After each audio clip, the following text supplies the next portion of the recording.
I'll introduce the panel chair, as he is not in the, his bio is not in the web page or the bulletin.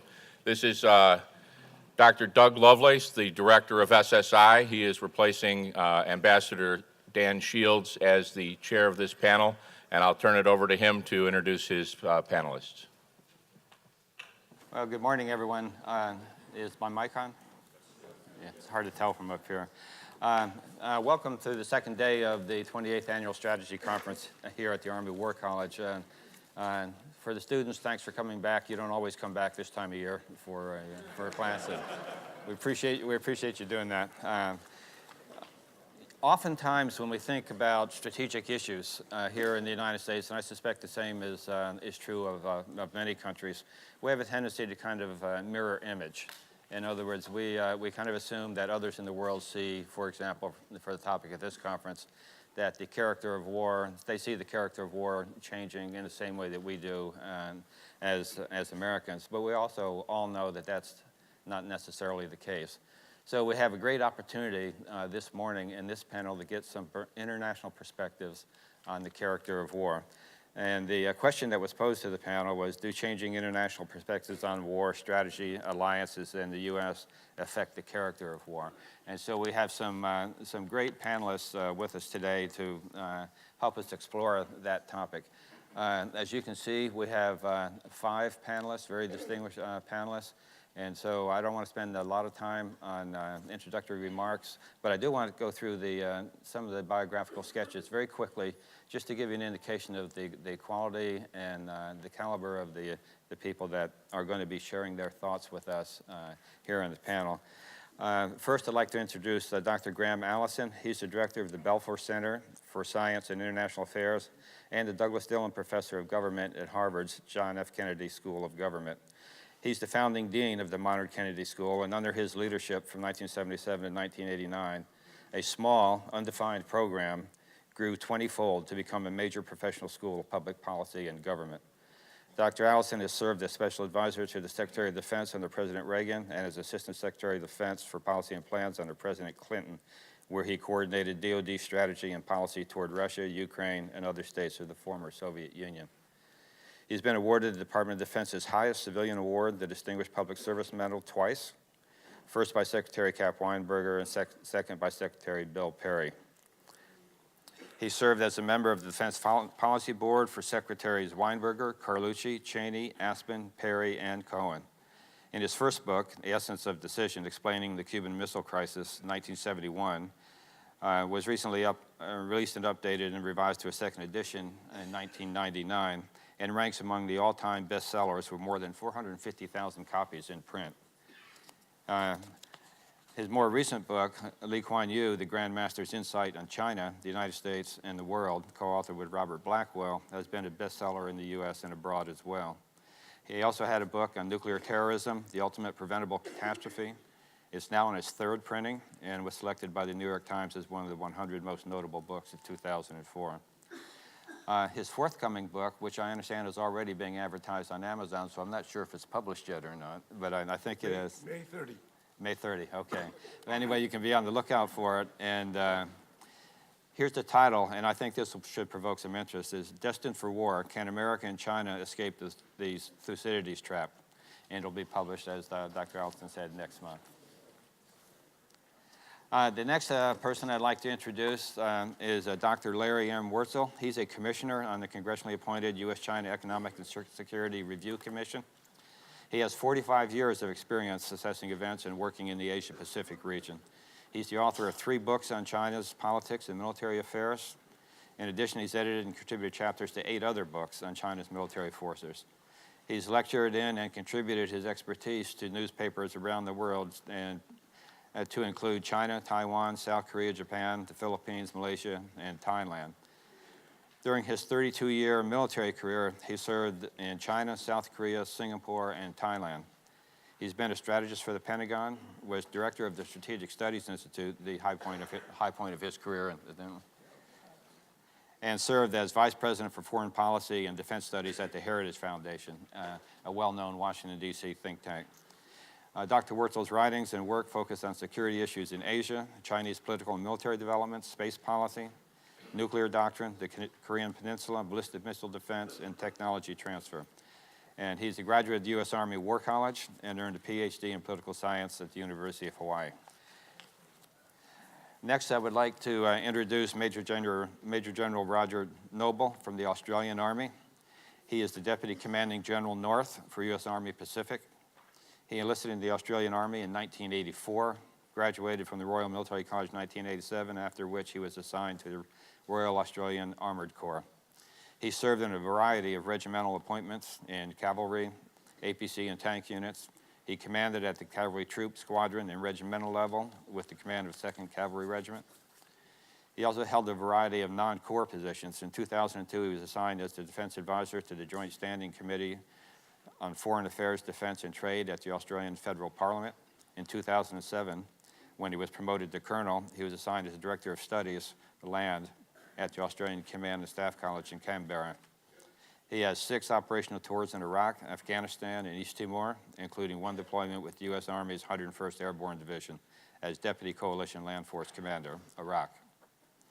He completed a master's degree in international public policy with honors at the Paul H. Nitze School of Advanced International Studies of the Johns Hopkins University in Washington, D.C., and commenced a PhD in 2010 on the Australian military strategy from 1901 to 2006. Next, I'd like to move down the table one more to Mr. Leonid Polyakov. He served as Ukraine's Deputy Minister of Defense twice, once during the crisis period, and then before that as the first Deputy Defense Minister from 2005 to 2008. In that capacity, he did the heavy lifting for the reform effort under Anatoly Grisenko. He's a Weatherhead Fellow at Harvard University, and he's one of the most respected defense analysts in Ukraine, where he currently heads the expert council for the Center for Armament, Disarmament, and Conversion Studies. And last but certainly not least, he also is a proud graduate of the U.S. Army War College.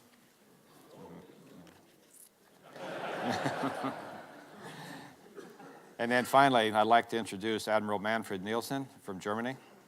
He is the Deputy Supreme Allied Commander, Transformation. Comes to us from Norfolk, Virginia. He entered the German Navy in 1973 and has held a number of assignments both at sea and in the Federal Ministry of Defense, including command of the 6th Minesweeping Squadron. In 2003, he was promoted to the rank of Rear Admiral and took command of the German Naval Academy in Flensburg. He later served as commander, Combined Task Force 150 with Operation Enduring Freedom. In 2010, he was promoted to Vice Admiral and assumed command of the German Fleet Command in Glücksburg. In April 2012, he took over command of the Joint Support Services Command of the German forces in Bonn, leading over 43,000 personnel. He assumed duties within NATO as Deputy Supreme Allied Commander of Transformation on March 2016. He's only the 5th German Navy officer to hold the rank of full admiral since the establishment of the German Navy in 1955. And so with those introductions, ladies and gentlemen, I'd just like to turn the mic over to Dr. Allison and let us get started. Sir. So thank you very much. It's a great honor for me to be here. I think there's a little problem with my slides, but we'll miss the slides, and you've probably seen enough PowerPoint presentations anyhow. The slides were more of a picture show than a slideshow, and I'll make sure they're available for you if you're interested. So today I want to focus on my 15 minutes, 5 questions. Question 1, what will be the cardinal international challenge for the rest of your professional careers? Secondly, is there a concept that will help illuminate this challenge for you? Third, is the long peace among great powers that we've enjoyed for virtually all of the lives of everyone in the audience, now more than 7 decades, since World War II, coming to an end? Fourth, how dangerous could the current emerging Korean missile crisis become? And finally, the subtitle of my new book is called Destined for War, but the subtitle says, Can America and China Escape Thucydides' Trap? And since I'm accustomed to students at Harvard, I know that the attention spans are short. So let me telegraph my answers before I proceed with the lecture. So, what will be the cardinal challenge for the rest of your professional lives? Islamic terrorism, a resurgent Russia, megaterrorism, biological or nuclear, a climate, or a scramble, a Hobbesian scramble for water and food, the collapse of Europe? No, and not in my view. The cardinal challenge today, and for as far as you can see, as far as anyone can see, will be the rise of China and its impact on the U.S. and the global order of which the U.S. has been the architect and the maintainer for these past 7 decades. Secondly, is there a concept that'll help illuminate this challenge?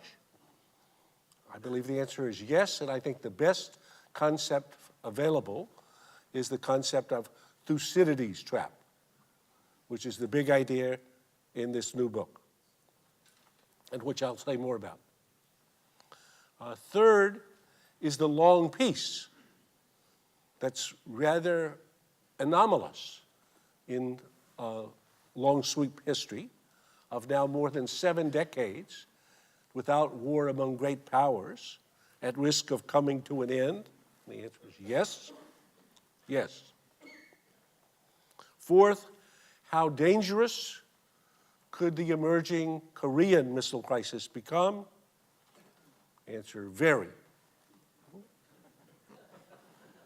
And can America and China escape Thucydides' trap?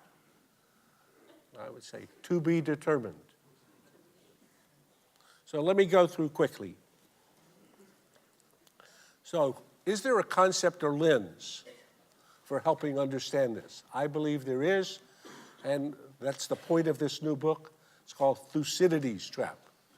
For this group, I'm sure you've got some idea who is Thucydides, and you maybe have paid some attention to him, but not enough. So if, as I say in the next to last chapter of this book, if the only thing this book were to do was to persuade you that you should go to your Kindle or smartphone today, download Thucydides' Peloponnesian War, which you can do for free, read the first 100 pages. I tell people at Harvard, it's more than the value of your tuition for a month. Okay? Just reading that 100 pages. Okay? So Thucydides had a big idea. And it was, famously, as he said, it was the rise of Athens and the fear that this instilled in Sparta that made war inevitable. So Thucydides is writing about the war between the 2 great city-states of ancient Greece that basically collapsed that cradle of civilization, at the end of which both Athens and Sparta were laid waste. Persians came back. When he said inevitable, I think if you read it carefully, that was exaggeration, hyperbole. He just means very likely. But he identifies a deadly dynamic that we've seen repeated multiple times in history. In this book, I look at the last 500 years. I find 16 cases in which a rising power threatened to displace a ruling power. In 12 of these cases, the outcome was war. In 4 of the cases, war was averted. So inevitable would be an exaggeration, but odds against us would not be.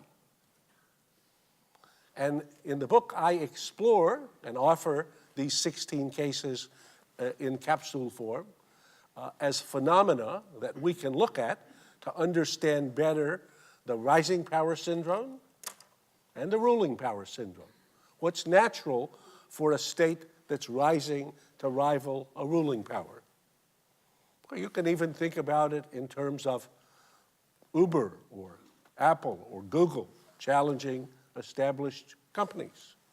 Or maybe even a family when the smaller kid seems to sprout and grow larger than the taller kid. As I grow and I become stronger, I think I deserve more say and sway. I need a little more room. I deserve somewhat more deference. Actually, my opinions matter more than you've been giving them weight or accounting for it. And the ruling power? Well, how do you think you ever grew up to be so strong? Who provided the environment that's allowed these opportunities for you? So you can see this, you can even feel it, and the book explores it in some detail. You can look currently at the Thucydides Trap website, where the cases are all presented. And in fact, this is an ongoing inquiry. So for those of you who are interested in particular, I would hope you would join in because we're looking for additional cases. These are just all the cases we found in which a rising power threatened to disrupt a major ruling power. And it's only for these 500 years, and it's heavily weighted towards the kind of history that I know about, which is only big power history and Western history. But in any case, that's for the first point. So, if you want a vivid example of it, think what was happening 100 years ago today. So the US had actually just this month entered World War I. But how could the assassination of an archduke in Sarajevo in June of 1914 have been the match that produced a conflagration at the end of which it was so devastating that historians were required to invent an entirely new category? World War. That's why it's called World War I. So at the end of the war, what had happened to the ambitions of every principal actor in 1914? So the Austro-Hungarian emperor was trying to keep together his empire. Empire dissolved. He's gone. The Kaiser in Germany was trying to back up his ally. He's been ousted. The Tsar was backing the Serbs. His regime has been overthrown by the Bolsheviks. He's gone. France bled of its youth for a whole generation, not recovered. And England shorn of its treasure and its youth. So if you'd given people a chance for a do-over, nobody would have made the decisions they made. But they made the decisions, and the outcome was as it was. So the notion that war would be crazy, that leaders know that war would be crazy, that leaders don't want war, doesn't mean that wars can't happen. As Trotsky said famously, you may not be interested in war, but war may take an interest in you. So, if you're trying to understand what's happening in relations between US and China today, think of a rising power that is threatening to displace a ruling power. I would say that's your best image for capturing what is the sense that we have every day and which will be even more vivid tomorrow and even more vivid a year from now and even more vivid as far as the eye can see, that China is in our face, is showing up everywhere, is impinging on the order as we've understood it everywhere, is, as President Trump says, not only eating our lunch, but eating our breakfast and about to eat our dinner. So that's, secondly, if we wanted a way to make this vivid in the current scene, think about the gathering crisis over the Korean Peninsula, what I've called a Cuban Missile Crisis in slow motion, what I think historians will write about as the Korean Missile Crisis. So again, two more questions for you. Could President Trump order a strike on North Korea, analogous to the strike we conducted on Syria in the midst of his meeting with President Xi Jinping a couple of weeks ago? Obviously, yes. And could the U.S. conduct that? Obviously, yes. Now, the second and more troubling question, could that attack be the match or that creates a fire at the end of which Americans and Chinese are killing each other? Well, that requires a little more stretch of imagination. But I would say think about it. A little more stretch. And a good way to think about it, I believe, is in the context of Thucydides's rising power versus ruling power, in which, from Beijing's perspective, the idea that the U.S. is determining or is shaping centrally what's happening in South Korea and North Korea seems quite anomalous. Excuse me, this is on our border. This is in our neighborhood. This is our ally, more or less. Not one that we're particularly happy with, but nonetheless, here's our man. I have a great chapter in this book that many Americans will find very uncomfortable, but that I love, because Teddy Roosevelt is one of my heroes, in which I ask, what if Xi's China were just like us? Americans love lecturing others. I'm sure our colleagues here have heard these lectures often about why they should be just like us. Okay? But we should remember what we're advising. So as Teddy Roosevelt led the U.S. into what he was sure was going to be an American century, he became the number 2 person in the Navy, 1897. In the decade that followed, what happened? Well, we had war with Spain, because what was Spain doing dominating Cuba? It liberated Cuba, took Puerto Rico, took Guam, took the Philippines. Well, then we threatened war and would have gone to war with Britain over Venezuela territorial disputes, and then with Germany over territorial disputes. We then supported or sponsored a coup in Colombia, created a new country called Panama, because the Colombians wouldn't give us our canal. Colombians gave it to us within 24 hours. Excuse me. We stole half of the fat tail of Alaska from Canada, a place where I go fishing in Tongass National Forest, a great national forest. We got that for free. Okay? And we tried to overthrow the government of Mexico. That's all just in a decade. Actually, in the Roosevelt Corollary, it said American troops will come and visit you in our hemisphere whenever we choose if we think you're misbehaving. And we actually arrived somewhere every year in the decade that followed. So let's hope Xi's China or his successor is not, quote, just like us in that regard. But look at the Korean case. If the U.S. is to attack North Korea, which we may do in the period that follows, think about the Cuban Missile Crisis. John Kennedy said in 1962, when the Soviet Union was found installing nuclear-tipped missiles in Cuba that could strike the American homeland, this is not going to happen.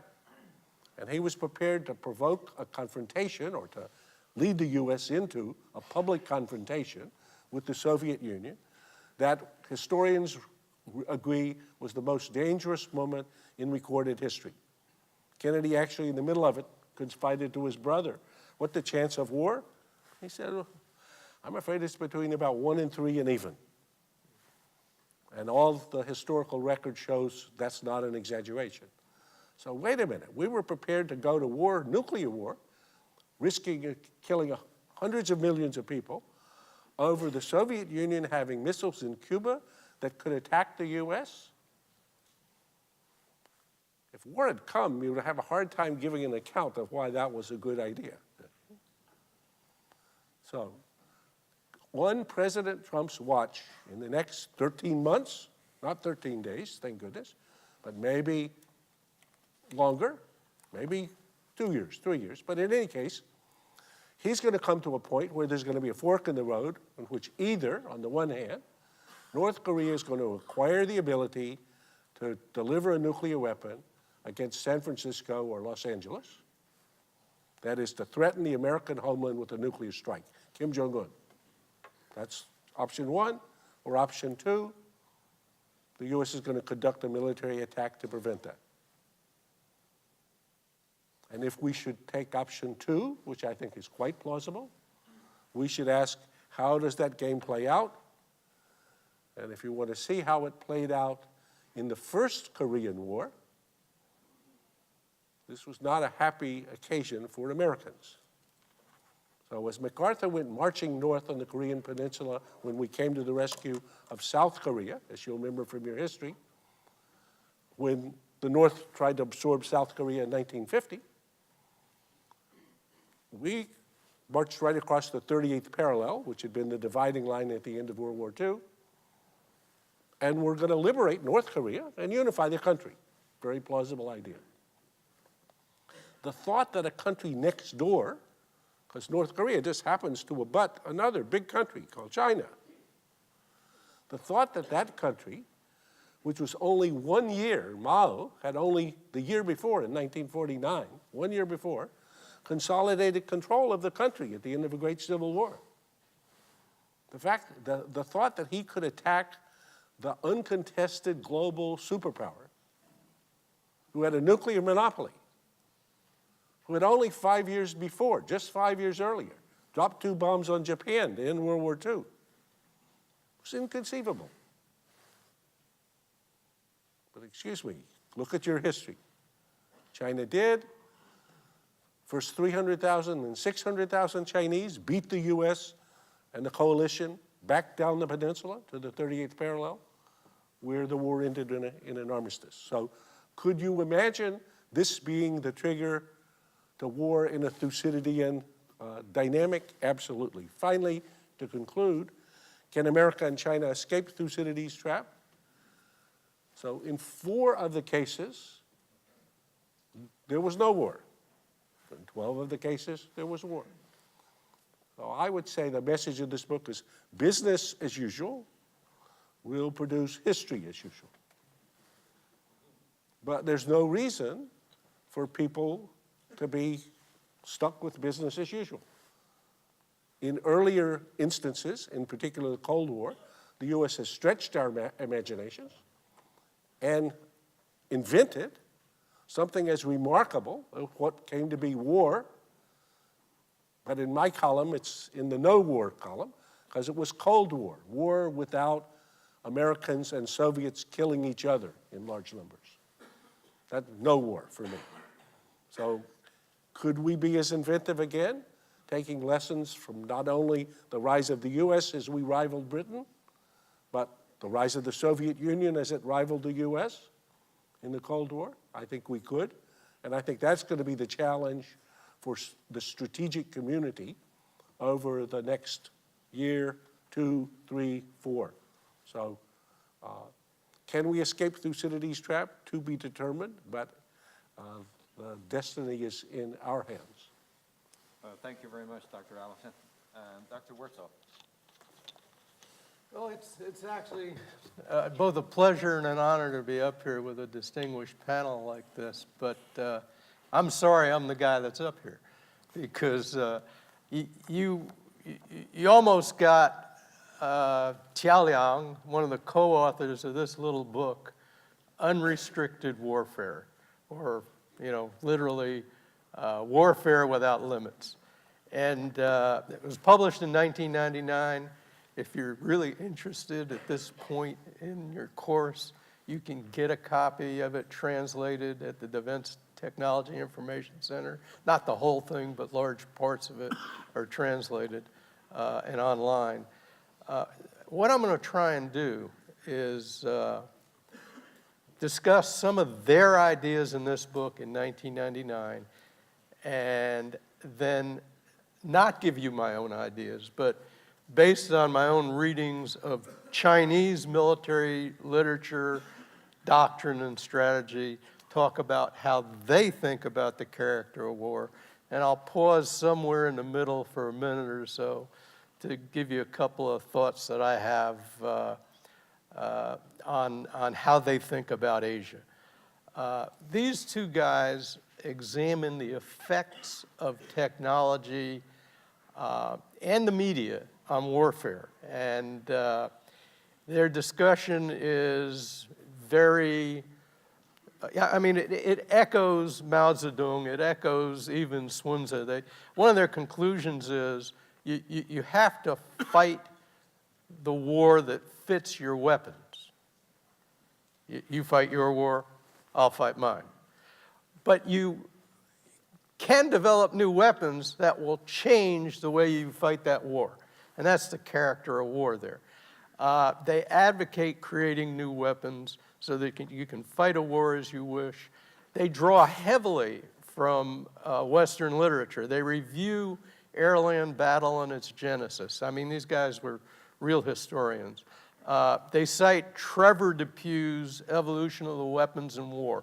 So they think technology is going to affect the character of war. And they cite Alvin Toffler on the future. They cite Marshal Orgakov, the Soviet chief of the general staff. They were broad readers. And they see the future as really defined by precision. Cannons becoming laser weapons and railguns. I mean, one of the real contributions to contemporary reform in the Chinese military is they advocate the use of information technologies. So if you've heard of the three warfares, media warfare, lawfare, and propaganda warfare, or perception management, they really explore that and advocate it here. Today, the Strategic Support Force in China is responsible for those things. So they were really quite influential. One of the two of them has been promoted to Major General, Jia Liang. I don't know whatever happened to Wang Xiangshui, his buddy. But they also explore instruments of state power, such as a trade war, taking over and using the media, financial manipulation of an enemy's financial markets to wage war.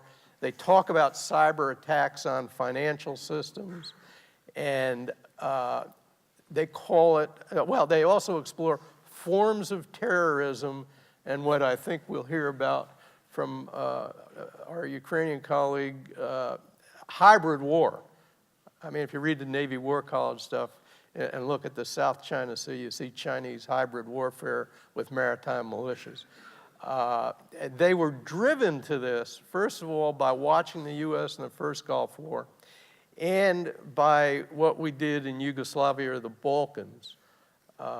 There's this very sophisticated discussion of using lawfare, legal precedent, even domestic law, to establish international precedent and overcome sort of standing law. What stimulated them to do this? And afterward, they say they were sitting opposite Taiwan in 1996 when the Chinese ran essentially what looked like a blockade through closure areas and missile tests. We sent out 2 aircraft carriers to the region. They said that crisis stimulated them to do that. Now, I want to distinguish here between the nature of war and the character of war. On the nature of war, the People's Liberation Army and Chinese thinkers are very close to where we are. They're pretty unified, and their writings Yeah, of course, they cite Marx, Lenin, and Mao, but they also cite Clausewitz, and they say the nature of war is that it's the extension of politics by other means to achieve political ends. Now, of course, there's a little class struggle thrown in there. But war should be a last war should be a last resort, and it should be only instituted on a careful calculation of war aims and risks. The character of war depends on the weapons you have available, your forces, and you want to keep it limited. Now, let's see if this works. Is this thing going to work? All right. Here I want to give you an idea of how I understand the Chinese think about themselves. They really do think of themselves as the middle kingdom and the predominant power in Asia. They were the suzerain, more or less like the Ottoman Empire in Europe. And they had tributary states or vassal states. And in those tributary states, they had their own kings. They could run their own governments, but they had to do certain things if the Chinese dictated it or they got invaded. And without going in to a long historical review, in the 4th century, the 9th century, the 11th, the 15th, and the 16th, at one time or another, every country you see, they're countries today, but every state or kingdom you see on that map was a tributary state to China. Sometimes for a long time, sometimes for a short time. And they think of themselves, so if you think about the South China Sea and the way you get these threats and pressure on the littoral states, that's what's going on. And then I want to throw this one up. That worked. This is the map of Zheng He, who was a eunuch, didn't have anything better to do being a eunuch than get on a ship and sail, you know. So he creates these trade routes, and when he gets there, he pulls up to you. Think of Malacca, if you've been to Malacca in Malaysia, north of Singapore. He pulls up there with about 1,000 ships, 25,000 infantry and cavalry embarked, and says, "Hey, would you like to trade?" And everybody says, "Oh yeah, we'll do that." And he leaves a few people behind. Jump to today and think of Xi Jinping's One Belt, One Road. This is his plan for China. Improve the economy. The one road is really maritime. The one belt is a belt on what was the old Silk Road through China, through Central Asia, up into Europe and down to India and the Middle East. And that comes along with heavy infrastructure investment that leaves behind roads, influence, and sometimes even military bases, including down into Southeast Asia. The one road is really a maritime road that replicates this, what you see with Zheng He. What's important today is that what Xi Jinping has told his military is, if we're going to have these interests out there, you're going to have to be ready with expeditionary forces to go defend them. So a Marine Corps that once had 2 brigades now has 6, and according to the South China Morning Post is going up to 100,000. And an army that once had 27 corps and shrunk to 18 is now dropping to 13, which is probably all they need given the People's Armed Police and people that can do public security. So it's a very serious concept that second aircraft carrier just launched, for what that's worth, military deployments in a base out around the Persian Gulf and the Indian Ocean, sharing bases with us. So it's going to be a different military, and we're going to see each other and confront each other. And the points of confrontation tend to be over interpretations of international law. So while, how can I disagree with Dr. Allison? Well, I agree with Dr. Allison that the Korean Peninsula is the most serious. The other critical flashpoint is like the EP3 in 2001, when we're inside their exclusive economic zone, and they don't like that. They want us 200 miles away, and they do something stupid. That could spark an incident. I'm going to leave these. Let's see if does this go backwards? No, it's off. Good. All right, now I want to talk about what the Chinese think about the character of modern war. They see that it will have improved lethality. It will be focused on a smaller scale. It will use precision weapons and what they call new style weapons. And that includes cyber attack and cyber defense, a combination of electronic warfare and cyber attack, directed energy weapons, high power microwave, with you know what electromagnetic pulse is? Well, you know, you don't need a nuclear detonation to do it. You can use a very directed high-power microwave bomb or cruise missile that might have a 30-kilometer effective radius. So if you used it on North Korea, you wouldn't shut the lights out in Liaoning in China or in the Russian Far East. They want to see, they're working on railguns and laser weapons, including in space. They think that future war will be characterized by joint operations that are integrated across the domains of war. They were doing this and talking about this in the late 1990s. I mean, when I read stuff out of the U.S. Army today on, you know, multi-domain warfare, it's like, where were you guys? So that for them, the domains of war are ground, the sea and undersea, air and space is integrated, and cyber and the electromagnetic spectrum as integrated.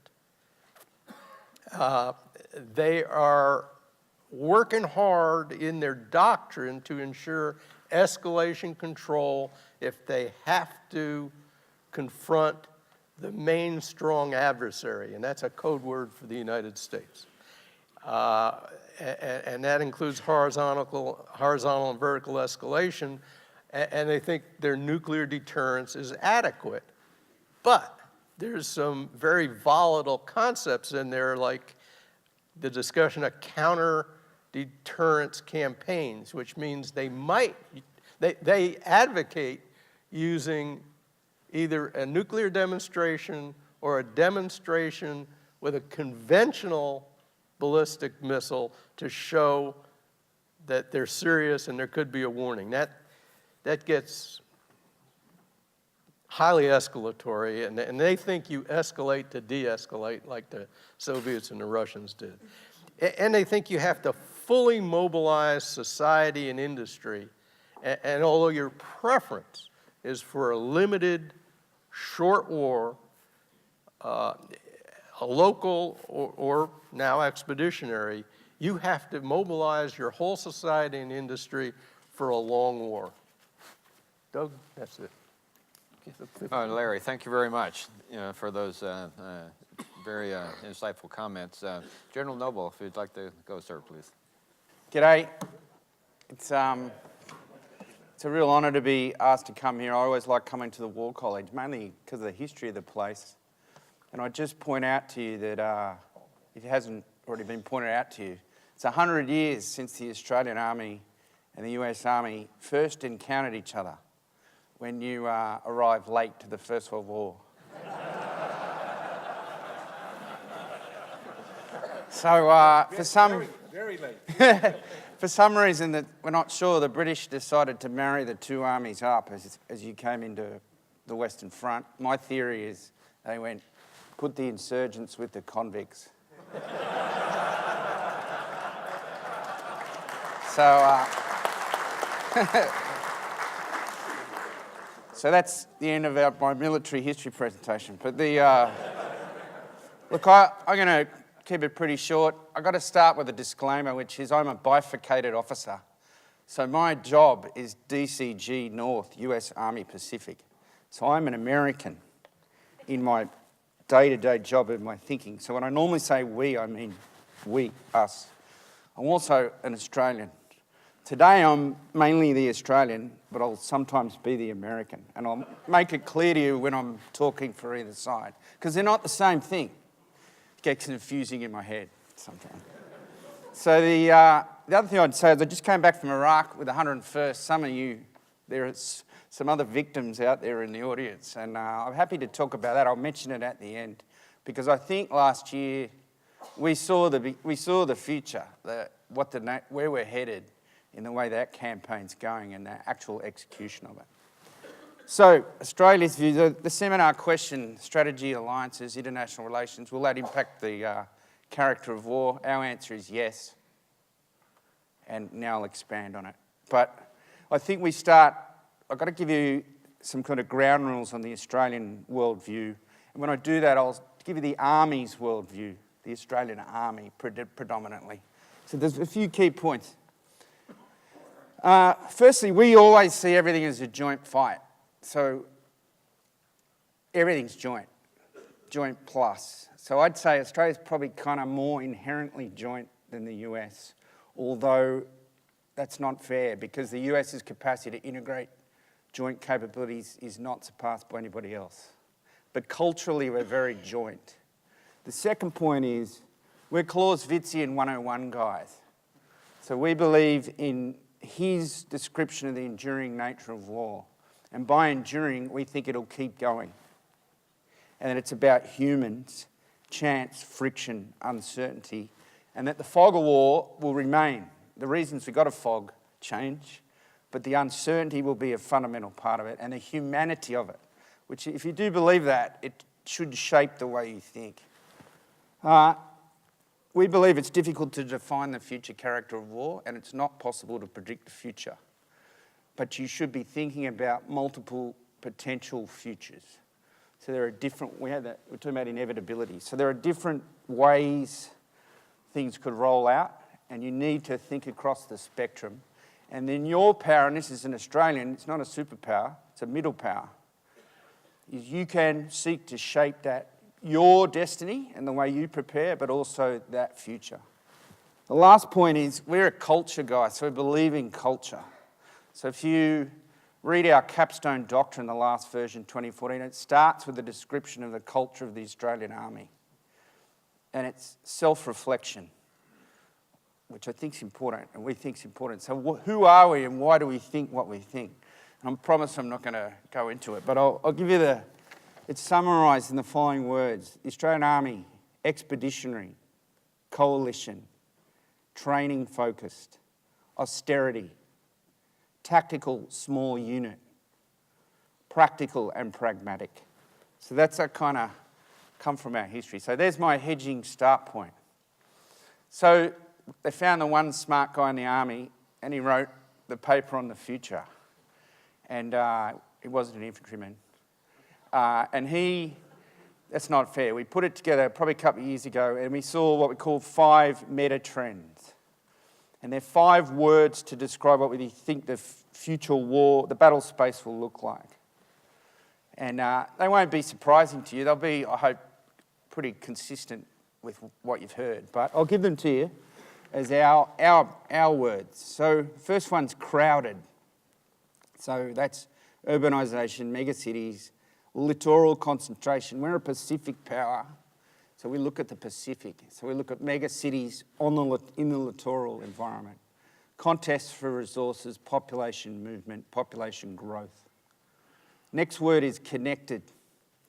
So this is the interlinking of economic, social and communication systems and that flow-on empowering of threats. The third one is lethal. So basically the dispersion and increase of lethality, the distribution of lethal systems and weapons, even through non-state actors and You don't need to be a state anymore to be super powerful or have a big impact. You know, mobility and diversity and lethality. They're the first three, and I won't go any more into them because of the seminar topic. The next two are the ones I'll focus on. Next two words are collective and constrained. So if you wanted to nail an Australian thing, is we see everything as collective. So I went through our history to find a unilateral Australian military activity. And I'm sorry to say, Admiral, it was against the Germans. There's one. I can find one. So in 1914, we attacked a wireless station in New Guinea on the way to the First World War.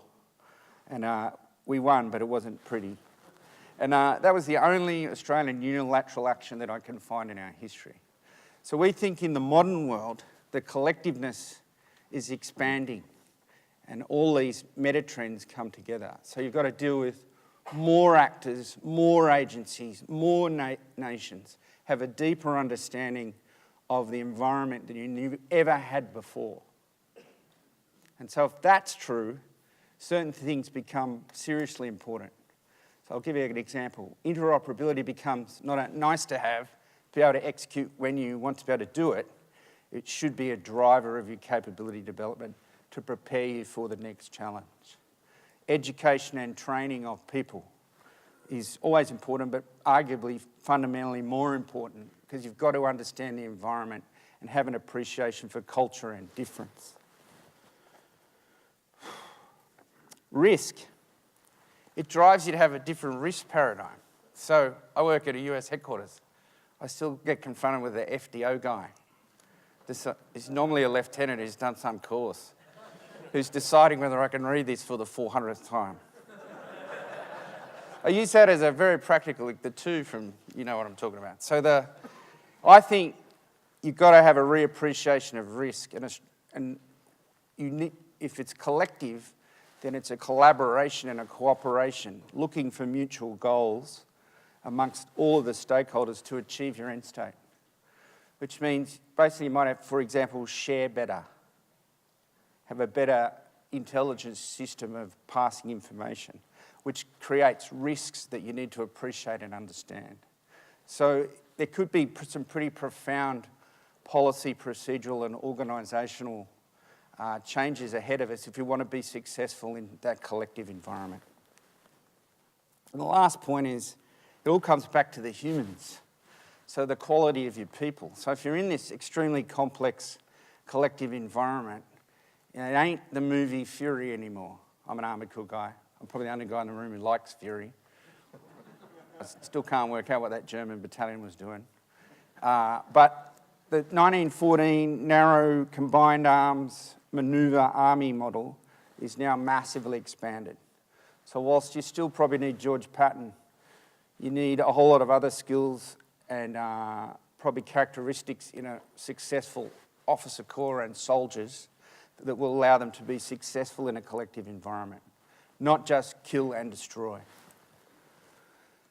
Second word was constrained, and this is we'd argue, probably a problem for the West more than any organisation, but Australia in particular. It's a long way away. It's a nice place to live, which is its strength. It's also a long way away and a nice place to live. So explaining that the people's understanding of war and the challenges of war shapes the application of force all of the time. And we think that's something that is really important inside Australia. So whether it be economic, demographic, legal, ethical, or social, beliefs of the society have a fundamental impact on how we're going to fight the character of the future war. So you know this. So ISIS, in my experience, seem to have less constraints than us. And that trend line, and the enemy will be able to exploit that against us, with whoever that enemy might be. We're always constrained by, the biggest constraint in Australia is probably our demographics. There's only 23 million Australians, although you probably think there's more because of how much we talk. And it's probably Australia's vulnerability. It's never going to have a lot of people, which means it'll never be a major power. So it has to be cognizant of that. We have to leverage that small group of people really well. So education becomes of pivotal importance. We have very strong expectations in our society, as you do, on the application of force in a legal and ethical framework. And in Iraq, I can talk about it, the actual application of that in a practical terms, about basically who you shoot and when and with what. There is a economics, if you look through Australian government policy, we're always focused on our economic capacity and our capacity to fund and support both military activity but other factors of government. So we think the West is facing increasing costs for military capabilities, for force generation, for sustainment, for modernisation. That's not something you can ignore. So that will shape the character of war. So a real practical example is, how big's your army? You can have a big one or a smaller one that might be more modern with more capabilities. You can pay the workforce more and have less of them. Simple, basic economics. So we have a very tightly regulated view on being able to fund and pay for what our aspirations are, and it flows directly to the military force. We think that'll continue. And the last one particularly is this challenge of discrimination.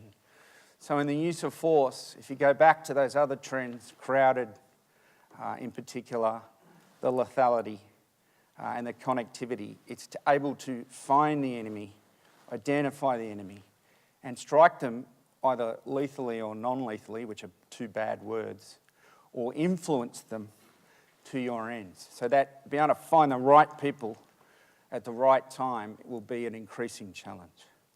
So really, that's my pitch. That's a snapshot of the Australian view.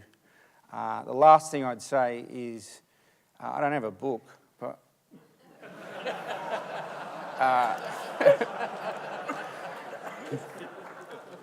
but me and General Valesky, who was the CG of the 101st, we've just spent 3.5 months writing an essay together, which is very painful. But we've kind of nailed down what we thought the big observations were out of Iraq.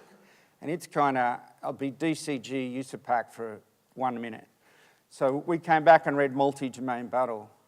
We think we saw version 1.0 in Iraq. And we try to capture that. So that's we think there's some value in that concept. And then it'll probably grow. USAPAC has the operational lead for its development. US Army is focused on it, as you probably know better than me. But putting that together, that's you need a model and an intellectual argument to be able to deal with this challenging future and the emerging character of war.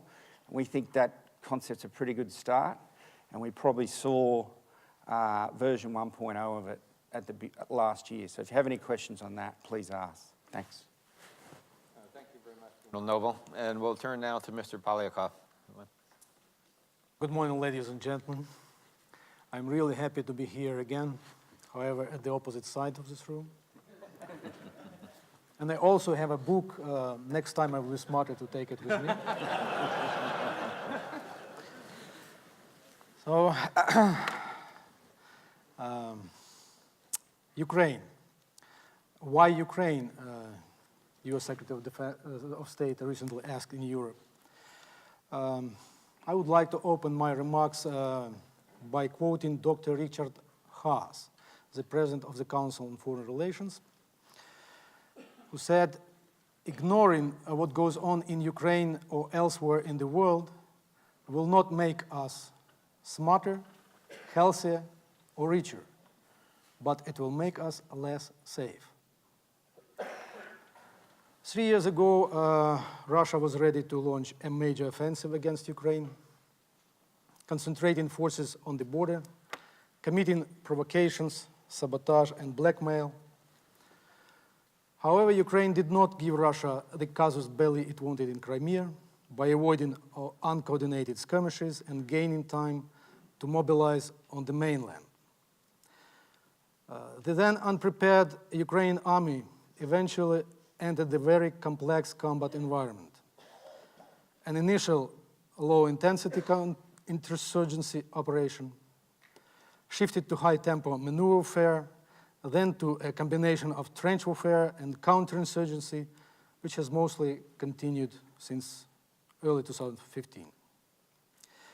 At the tactical level, this conflict offers a few lessons for the joint force experience.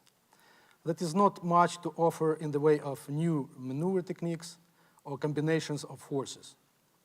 Ukrainian land forces oppose a Russian-led mixture of regular Russian land forces and pro-Russian proxies. On the technological level, both sides primarily used old Soviet platforms, modernized and better supported to increase range, lethality, and accuracy. Nevertheless, there are certain new technological and operational aspects of this war which I think deserve a closer look. Despite initial total Russian technological domination in most conventional weapons systems, primarily in aerial reconnaissance, electronic warfare, and secure communication, in a short while, Ukraine military, with some support from Western partners and local volunteers, remedied the technological imbalance by acquiring some new equipment or developing workaround techniques. Today, both sides usually use high-tech drones, modern observation, communication, targeting, and electronic warfare equipment on a scale never seen before. Russia was highly successful only in one area, denying Ukrainian close air support through advanced short-range air defense systems and stronger intelligence. Ukraine could not adapt quickly in its Soviet-era fleet of combat aircraft and helicopters to counter this threat and decided to stop using CADCS. In 2014, we lost 9 combat aircraft, 3 transport aircraft, and 10 helicopters. Ukrainian planes and helicopters employed without proper air defense suppression were too vulnerable, even if sometimes equipped with thermal and optical protection devices. Both sides pay significant attention to information psychological operations. We see that the already known CNN effect is amplified by the Facebook effect, mobile phone effect, Twitter effect, etc. Modern electronic devices and social networks facilitate spreading rumors, false messages, and fake news, as well as collecting information on enemy troop maneuvers, order of battle, including individuals, potential target acquisition information, and other intelligence. For Ukrainian artillery, it is prohibited to fire at the residential areas, and Russians use this fact, placing their own artillery between civilian households on their side. This latter specific urban-related feature at the tactical level of war is just one of the characteristic signs of the larger operational trend of the land warfare, growing impact of factor of urban terrain. This feature proves again already known fact that urban terrain may noticeably reduce the role of advanced technologies on the grounds of either denial by physical obstacles or considerations of political, economic, and humanitarian nature. Another specific point, the continuing trend of growing ranges and increasing lethality of anti-armor and counter-battery fire. This reinforces the observations that all movements in the open terrain are at greater risk of being detected and destroyed. This, in turn, led both sides to either dig deep or build fortifications or place their positions in residential and industrial areas, with all the ramifications that brings of an economic or humanitarian nature. To summarize results at the tactical level to date, despite enormous Russian advantages, over time it looked as if improving tactical level discipline and motivation of the Ukrainian army was somewhat winning out over a better equipped but less motivated Russian proxy force and deny them their stated goals to build a much larger proxy state, Novorossiya. At the operational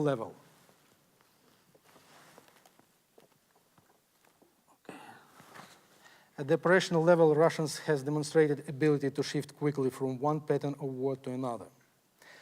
Although they had some local tactical success in the first year of the war, it appears their own personnel losses caused political distress at home, and this, plus international pressure, saw a shift back to protracted trench war, which is still going on. Meanwhile, this Russian style of aggression, which included mixture of regular military and proxy units, rapid changes of operational design, political blackmail, and heavy information pressure, many observers, as it was mentioned already here, started calling hybrid war. Not all experts immediately welcomed such term. According to Dr. Olga Oliker from RAND, hybrid war is merely a label attributed to Russian actions in Ukraine by the West in an effort to make sense of cascading phases of the security crisis, in which all sides but Russia seem to have been caught off balance. Although some opposition exists to recognition of this term, it is already recognized by NATO. According to NATO Deputy Secretary General Rose Gottemoeller, I quote, "NATO is also learning a great deal from Ukraine's ongoing experience of hybrid warfare. Every country in the NATO alliance, as well as many of our partners, have been affected by Russia's ongoing efforts to destabilize our democracies, cyber attacks, and most controversially, direct interference in our elections. Ukraine has been the prime battleground of this new type of warfare. Military operations, cyber attacks, propaganda, and fake news are all just points on a continuum of conflict with the aim of advancing Russian political objectives." End of quote. In my opinion, this hybrid war phenomenon is the manifestation, with support of modern technology, of a new combination of two old things. First, specific habits of classic Russian security culture, and second, typical features of classic authoritarian regime which currently exists in Russia as well. I think that Samuel Huntington, in his Clash of Civilizations, was correct in defining Russia as a civilization different from Western Europe. So are Russian security habits.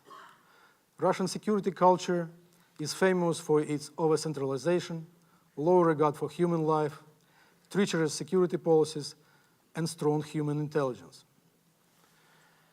Modern advances in material and information technologies allow Russia to strengthen existing prominence in several defense and security areas. The cumulative effect of achieving strong positions simultaneously in electronics, cyber, chemistry, and other areas of science has allowed Russia to redefine the role of its conventional military instrument of war from Clausewitzian idea that the war is a final resort to just one of many tools of policy. In a slightly different twist from using intelligence and information operations to support military action, Russia is now also casually using military action to support information warfare and intelligence operations. One could say that the main thrust of Russian operation in support of its strategic goals recently has been information and influence-based, and that the military aspect of national power is applied as necessary to help shape the strategic information campaign, rather than the other way around. We see that in Ukraine and also in Syria. This is not so unusual if one considers Russia Eastern-facing historical legacy that might be traced back more directly to the influence and thinking of people like Genghis Khan and Sun Tzu than that of Clausewitz. It was Sun Tzu who said, "The greatest general is the one who wins without having to fight at all." I'm sure you all here heard this truism.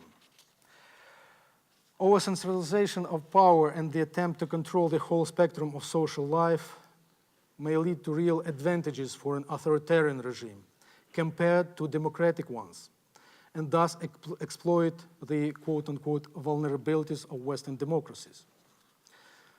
They often have the ability to concentrate significant resources and make decisions faster. They are ready to circumvent laws, ethics, and international law, violate international obligations, destroy political opponents, corrupt politicians, and manage other countries, etc. Altogether, these factors of culture and regime help Russia to conceive of and to create a hybrid mix of different instruments of warfare and employ greater speed in shifting from one mode of war or emphasis on a given instrument of power to another. This enables Russia to easily catch off balance and surprise opponents, especially at the initial period of war. While surprise attacks often started wars in the past, they typically signify the actual start of war as continuation of policy by other means. But as Crimea in particular showed, a surprise attack may be such a surprise the victim may not initially know for certain they have been attacked, or by who or what. An aggressor may start a war using non-military instrument early in advance, and by the time open military hostilities begin, all three parts of the Clausewitzian Trinity may already be infected and weakened by propaganda, corruption, cyber viruses, blackmail, and the threat of catastrophic terrorist or nuclear attack. And the initial attack may have been ongoing for years or maybe decades with little or no realization. Finally, a bit more in the international security context. Russian aggression against Ukraine is manifold.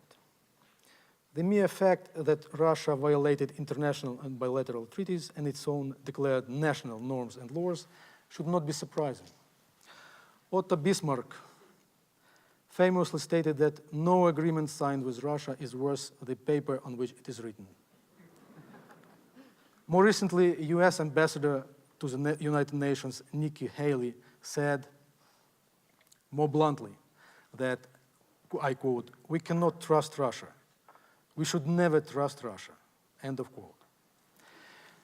However, rather than simply dismiss Russia as a bad actor, we should look more closely at their actions and possible consequences. First of all, Russia's attack on Ukraine's territorial sovereignty violated the Budapest Memorandum. Its full name, 1994 Memorandum on Security Assurances in connection with Ukraine's accession to the Treaty on the Non-Proliferation of Nuclear Weapons. Under this agreement, Ukraine surrendered the world's third largest nuclear arsenal inherited after the collapse of the Soviet Union under joint pressure from the US and Russia. In return, Ukraine received aid in dismantling this arsenal and a certain amount of Russian fuel for Ukrainian nuclear power stations and assurances, I repeat, assurances of protection for its territorial sovereignty from the US, UK, and Russia. France and China joined later. At the very least, Russia's violation of this agreement and the West's somewhat lukewarm reaction to it is likely to discourage any aspiring nuclear states to agree to such agreements in the future, thus encouraging nuclear proliferation. In the last 3 years, Russia appears to have violated the Intermediate Nuclear Forces Treaty of 1987, a groundbreaking arms reduction treaty, by testing the R-500 cruise missile. Last year, complaining at the hostile actions of the US against Russia, the Russian president suspended another important agreement, the year 2000 agreement on disposal of 34 metric tons of surplus weapon-grade plutonium, enough for production of thousands of nuclear weapons.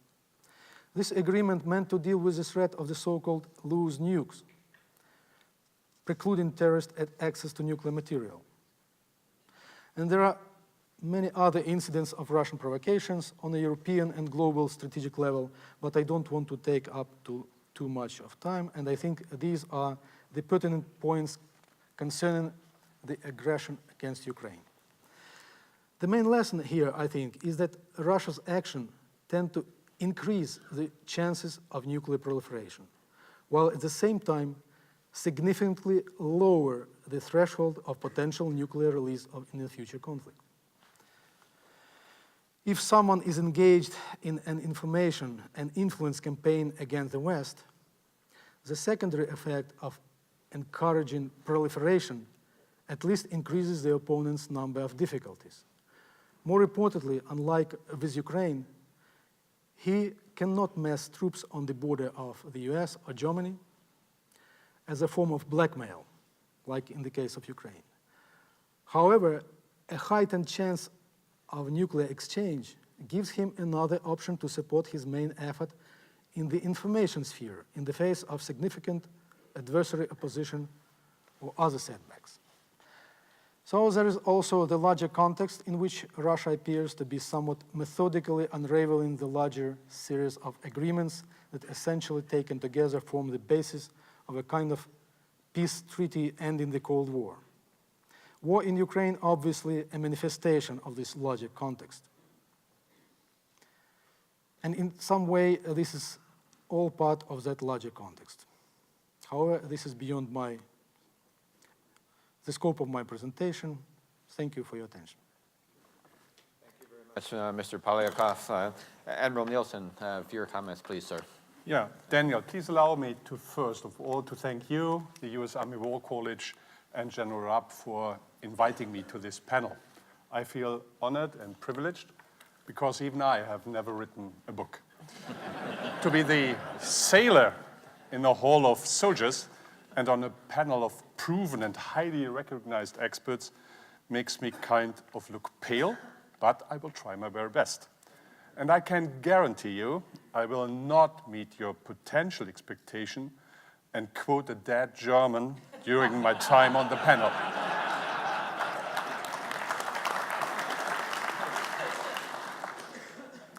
NATO's Supreme Allied Command transformation. I'm not sure if everybody in this room is familiar with our headquarters. Well, first of all, we are NATO's home in North America. It's both a symbol and an instrument of the transatlantic bond.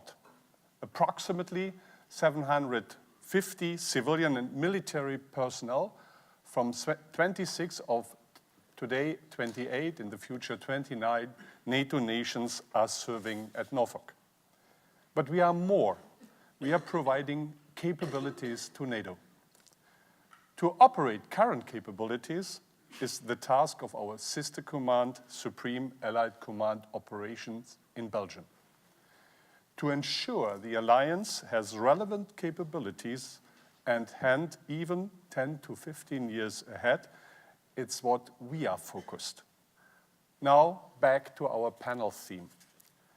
Do changing international perspectives in war, strategy, alliances, and the US affect the character of war? The answer to me is clear. Yes. War is what the people make out of it. Why do I say that? Well, a military aircraft from nation A flying close to the airspace of nation B makes it into the front pages, although nothing might have happened. On the other hand, we live in a world where nation A exploiting data in one of nation B's companies or governmental and agencies networks hardly is recognized on page 5. Are our public views on war stuck in these traditional domains, land, air, and sea? Can our people digest more even when they cannot see, touch, or smell the space and cyber domains? And to what extent do the public perceptions of war, both global and domestic, trigger political perceptions? The question is obvious.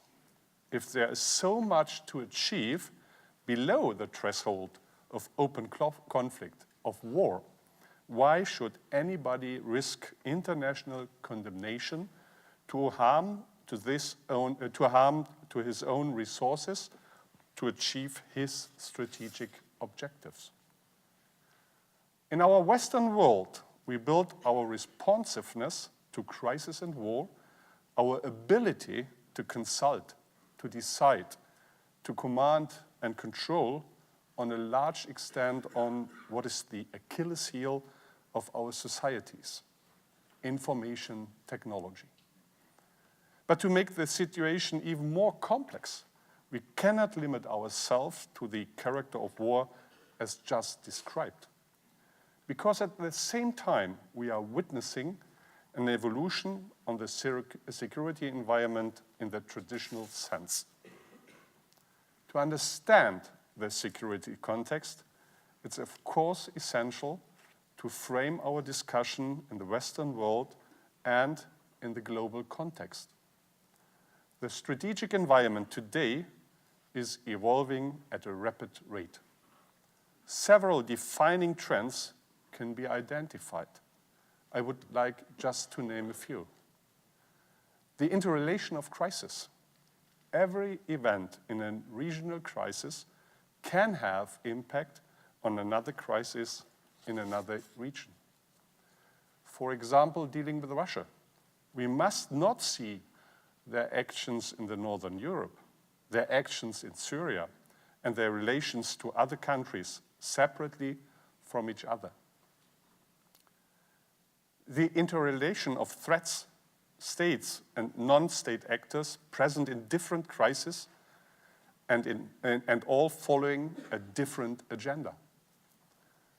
The variety of threats, sometimes at the same time present in one region. For example, the Balkans, simultaneously confronted to Russian influence, the rise of radical Islam, massive migration, and organized crime. The emergence of new operational domains, cyber, but also space, and the information domain. The blurred transition from peace to crisis. And finally, the easier access to technology, which tends to increase the potential danger posed by any threat.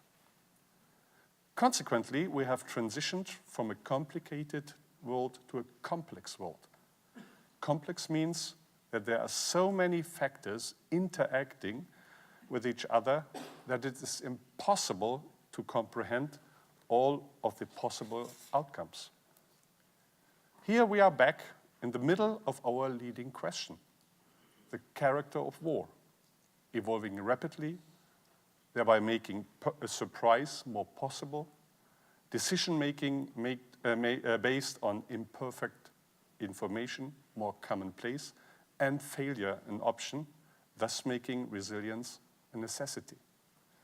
So back to the question, do international perspectives change the character of war? Recently, I recognized some self-reflecting and self-critical lines from major social media companies in Silicon Valley. Their commitment to innovation for the common good remains unchanged, no doubt about that. But the effects on politics, societies, and public perceptions when people build their beliefs only on views and opinions they previously liked or shared themselves are currently subject to research. In a truly Clausewitzian sense, and please apologize, as German, it's a must to refer to Clausewitz, but stay on with me, no quote, you cannot talk on war without the people. And we can already tell that societies do change. We at NATO Allied Command Transportation do see these trends, and we work hard to close the gaps within our alliance. We are convinced we need to identify an approach that enables flexible responses in an environment characterized by uncertainty, complexity, and ambiguity, while at the same time, the distinction between peace, crisis, and conflict is increasingly blurred, and the risk of rapid transition is constant. We call this concept the persistent federated approach. This approach is a habitual cooperation, fostering new habits of information sharing and collaboration by connecting interdependent human and technical networks. A persistent federal approach would strengthen NATO's deterrence and defense posture by federating the expertise and capabilities of all NATO nations and organizations within. And it would also support our efforts to project stability by expanding this federation to a larger number of actors. This effort would not serve the common capabilities of the alliance alone. Each member nation's situational awareness would increase. Already existing national capabilities could be leveraged for no extra costs. Partner nations, partners in international organizations or industry could benefit alike. In this regard, NATO is reaching out globally. Persistent means daily, routine, even habitual efforts building enduring relationship, interoperability, and most important, trust. NATO member states form a unique community of values committed to the principles of democracy, individual liberty, human rights, and the rule of law. Political leaders on both sides of the Atlantic and across the political spectrum have always agreed on our core mission. We defend each other to preserve the peace and protect our freedom and our values. In this regard, the character of war must never change. Thank you for your attention. Very much, Admiral Nielson. And ladies and gentlemen, we have time now for some questions from all of you.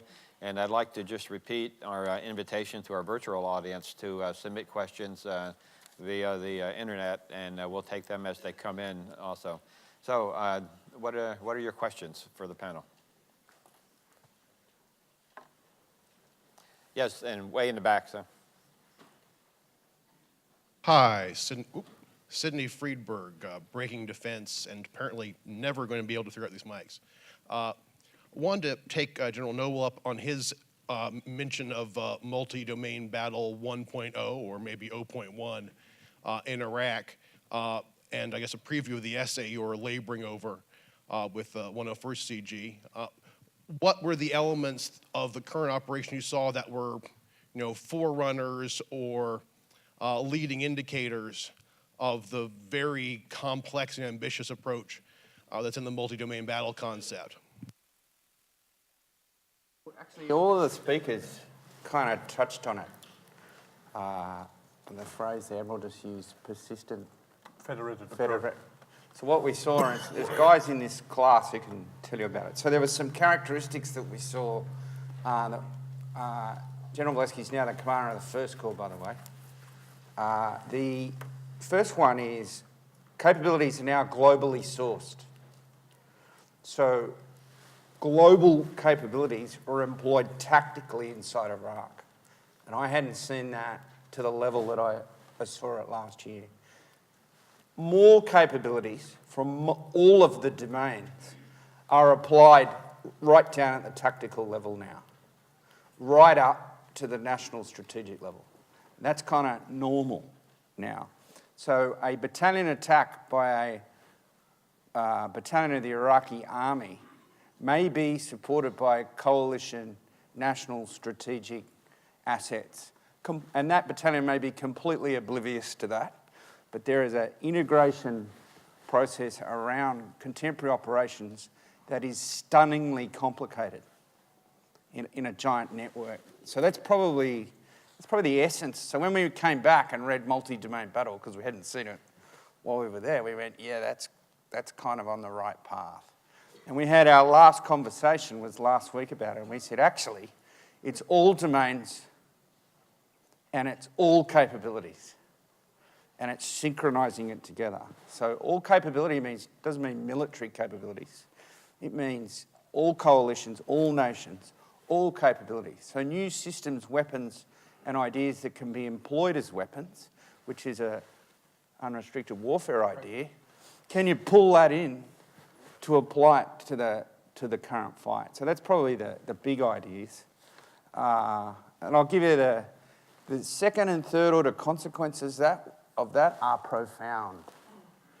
for things like organisation, command and control, policies, procedures.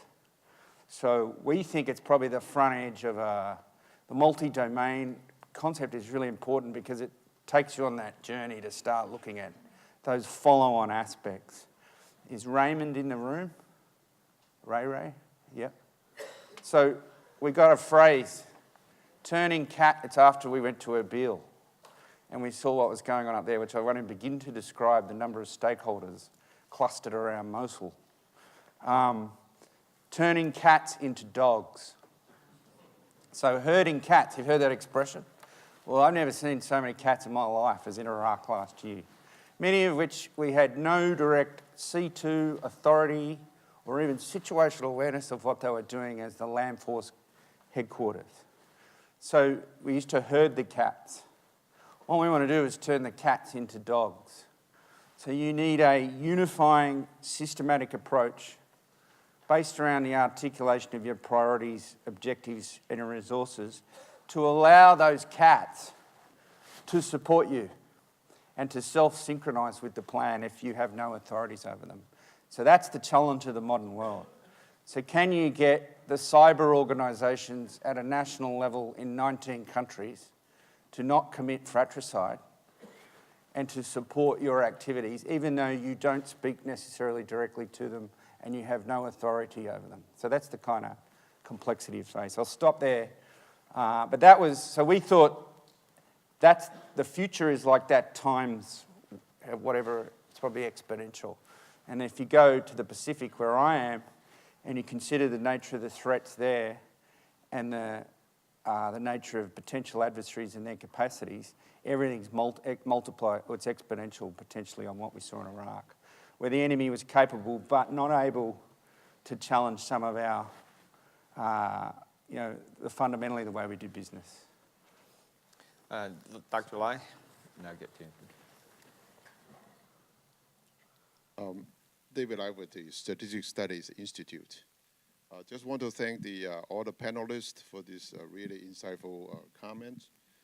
In particular, I'd like to thank Professor Allison for his very, really provoking thoughts on this issue. Your book does not claim to predict war, but is an attempt to prevent war between the United States and China. I think on the Chinese part, certainly your book would be a very good advice to the Chinese to guard against its impulse of being a rising power. But on the United States side, though, there is ever since the United States becoming a great global power, there is an unwritten principle in the United States foreign policy that is to prevent the rise of any hegemonic power anywhere, and in particular in Asia.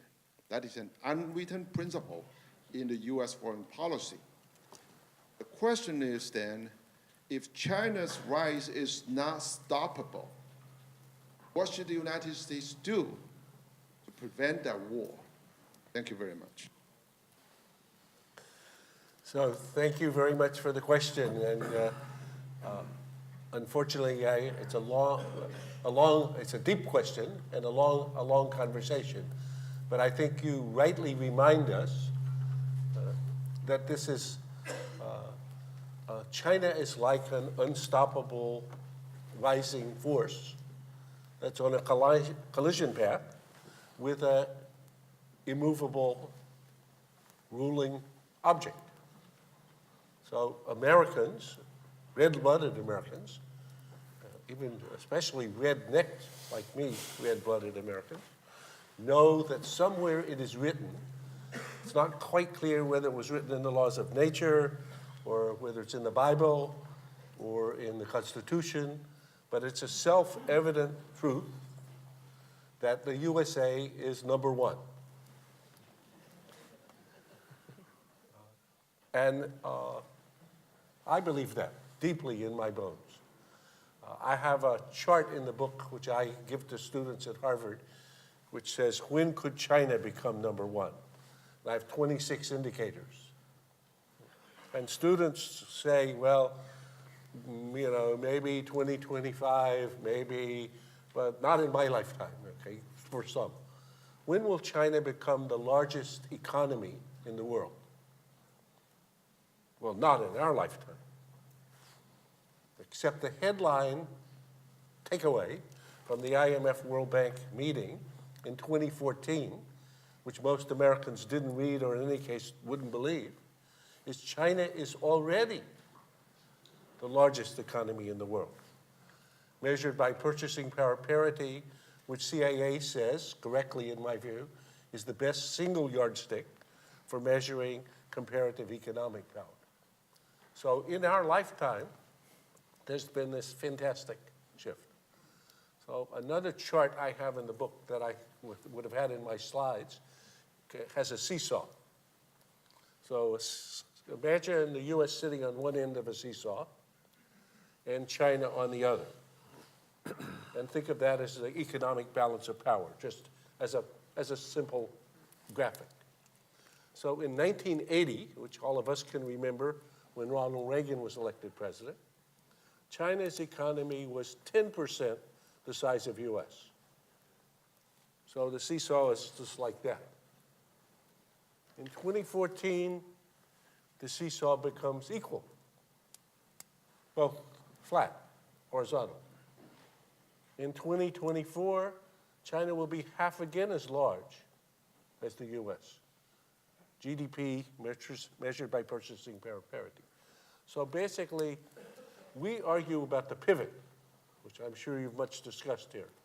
Whether we should put more weight on our left foot in the Middle East, given our interest there, or whether that's a misallocation, we should shift a little to put more weight on our right foot.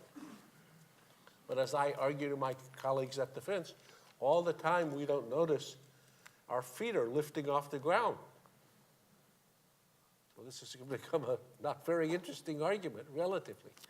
So I think the proposition from the perspective of China that they should not be, as was suggested by the charts, that they, as they think of it, being restored to their natural place in their neighborhood is impossible for them to imagine.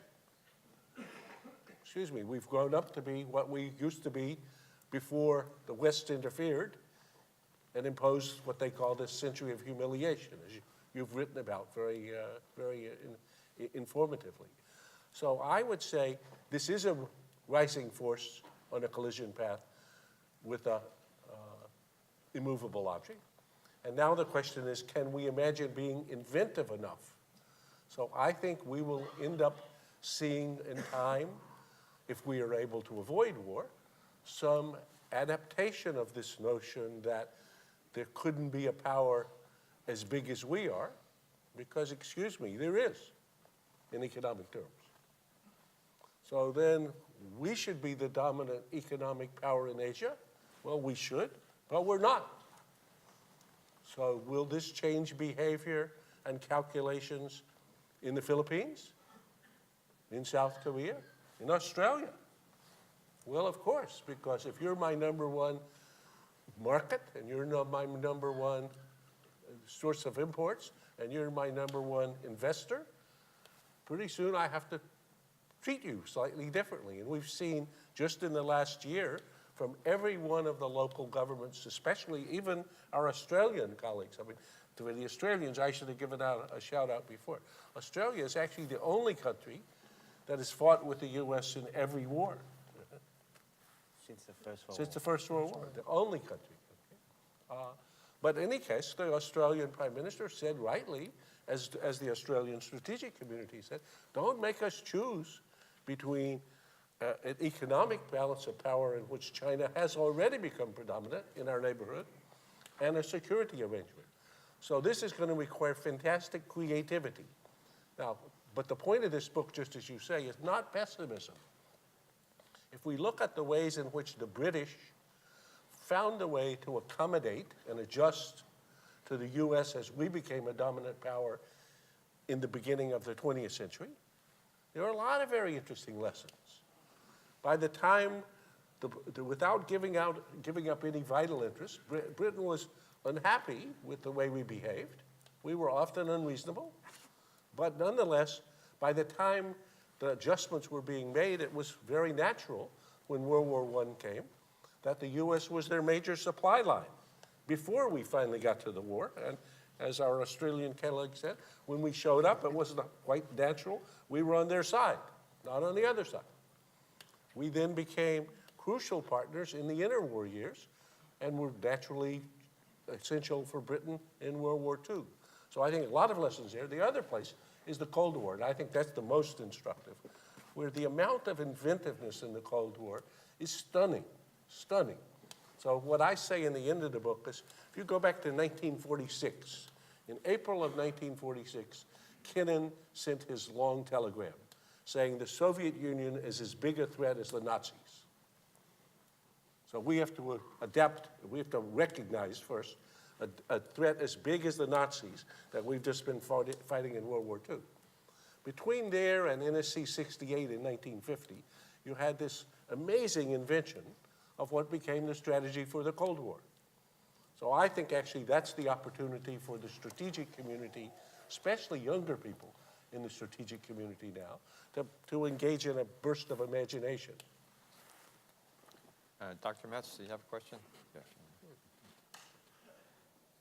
I'm Steve Metz of the Strategic Studies Institute, and I have a question for Dr. Wortzel. Kind of the question is, to what extent does Chinese strategy integrate or reflect the ideas of unrestricted warfare? Because I think it's true that unrestricted warfare, like hybrid warfare, like insurgency, tend to be strategies of the weak. And a lot of organizations, when they're able to move beyond that, when they're able to use those strategies to equalize things, kind of transcend that. I mean, we all know that Mao's China, Ho Chi Minh's Vietnam didn't win through insurgency, they won through conventional warfare. So from that perspective, do you think it's accurate to say that there might have been a time 2-3 decades ago that while unrestricted warfare was not officially China's strategy, that the ideas were reflected in it, but perhaps China now and in the future is kind of moving beyond that as they become able to play in a more conventional way? I think it's important to realize that these guys are, they're popular writers. My personal view is that when you find these they're really very well read. But when you find, when you find these popular writers inside the Chinese military that are allowed to publish like this, what they're doing is capturing ideas that are already being discussed inside what was then the general staff and the operations departments and general political department. And they reflect the way China absorbed a number of big shocks. First of all, the Falklands. Second, the first Gulf War, broadly the Balkans, but the attack on their accidental bombing of their embassy, and when they thought they had very good relations, recovered with us after Tiananmen, 2 aircraft carriers. And then finally, the continuing crisis in Korea. So they've been thinking about this for a while. If you follow the range of their internal writings, they begin thinking about these things in the 80s in doctrinal materials, in their academic journals. The big, and they all cite Western stuff. For me, the big change came in about 1995 to 1998. And it precedes these guys. And it was when, for the first time, doctrinal publications out of the Academy of Military Science primarily, or out of their command colleges, not only began to explore these concepts that they've seen exercised in war, but they didn't any longer cite US and Russian documents. All the citations are of other Chinese writers. So that's a transition. And it's a long way to get to answer your question, Steve, but I think these guys capture things that if you look at the reorganization of the PLA into a strategic support force that is going to do space, cyber, media warfare, human operations, cyber penetrations, you see it crystallized. So I don't think this stuff developed from them. I think they caught a trend that the higher level officers were already discussing, that strategic planners were discussing, but popularized it. I know we have several questions in our physical audience here, but there's been one from our virtual audience that's been posted for quite a while. So let me read that for us. And General Noble, I think that maybe this might be one in your area of expertise. The question is, it's from Matthew Windhauser. And the question is, what are your thoughts on the vulnerability of Seoul, South Korea, to the possibility of human wave tactics and tunnel human wave tactics, which we could see again in the Korean Peninsula if war should break out? Sir, any thoughts? I'd answer by going back to the First Korean War. Ultimately, the human wave tactics were defeated effectively by firepower. Obviously concerned, and where you sit is where you stand. So if you're a corporal, human wave tactics will remain something of significance. What we worry about, I think, is the changes that have occurred since 1951. So Seoul is a mega city. There's as many people in Seoul as there is in Australia. Where it is critically important. And probably the principal threats in a narrow military sense are long-range artillery, long-range rockets, the accuracy of that fire and the volume of that fire, and the status of the prepared defences that the North Koreans have and their preparation. So everybody worries about Seoul's proximity to the line of demarcation. And the tactical fight and the operational fight has the protection of Seoul and the mitigation of the threats against it should a worst-case contingency arise as a central part of everything is how I'd answer the question. So human wave tactics are always a concern, probably not the principal concern in the contemporary fight, or that may emerge. Thank you, sir. Yes, sir. Colonel Pat Proctor, Seminar 16. I have a question for Dr. Allison.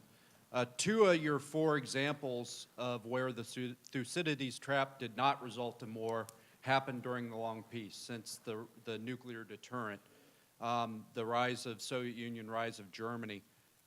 What's fundamentally changed that would make that nuclear deterrent no longer relevant in the rise of China?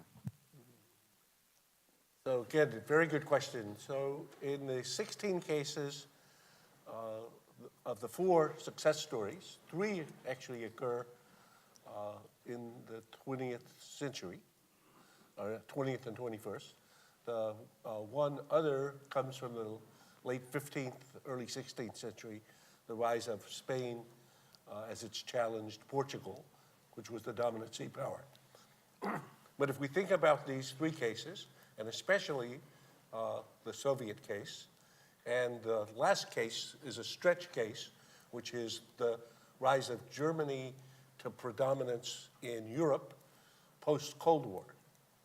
And the question of whether that's shaped by the institutions in which Germany is embedded, and it's, as a thought experiment to understand and feel the Thucydidean dynamic, if we were to see in the next year or decade the collapse of the EU, which is not inconceivable, and the unraveling of NATO, which is not inconceivable, would we imagine European politics the way we do today, in which war between Germany, or the even fear of Germany by France and Britain is essentially out of the question, or which would be restored.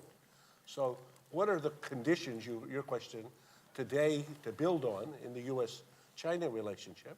Well, to start with, there's a nuclear mutual assured destruction, in effect, which makes war genuinely madness. So one of the nice things about the mutual assured destruction is not anything anybody should choose, for sure. But nonetheless, one of the benefits is that, as you've learned, it has this crystal ball effect in which if anyone comes to a leader and says, I think I have a good idea, why don't we attack the Russians? Somebody says, yes, that's a good idea, but at the end of that game, you've just committed suicide. Oh, okay, not that. Okay. That has now emerged in the context of US-China. Similarly, we look at the climate. We're all conscious that if we end up with an uninhabitable climate, that won't be good for Americans, it won't be good for Chinese, but whatever CO2 or greenhouse gases we put up, we can't control that problem just domestically. So thirdly, these two economies have become so interlaced, thickly interlaced, that we're almost entangled. So if we were to end up with a war with China, what can Americans buy in Walmart? Okay? And what can Chinese factories produce? And who's gonna buy our debt? Okay? So this is a thick set of cooperative interests that you could imagine two countries working through and working with. So I think we actually have better conditions for a cooperative relationship than we would have had in other settings. And if you have cooperation in some domains, that may make it more possible, as it did in the case with the Soviet Union, to constrain and to compromise, at least for a time, with respect to some other issues. I think we had a question over here. Still have one? Yes, sir. Thank you, sir. I'm Lieutenant Colonel Silla from Seminar 6, National Fellow from Senegal. I have two questions. The one is very short. We're talking about the changing of character of war, and it's wonderful what I'm seeing. That's about offsets, that's about big technologies, but war is continuing in the third world,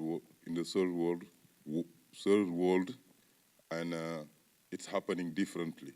So how can you incorporate that in this changing character, knowing that those trucks that are driven in the masses, in the groups, in the markets, the markets also are part of war, and how can it affect your progress and your future in your studies, the changing character. The second one, it took me a while to decide to say this, because that's my point of view when I first read about the Thucydides trap.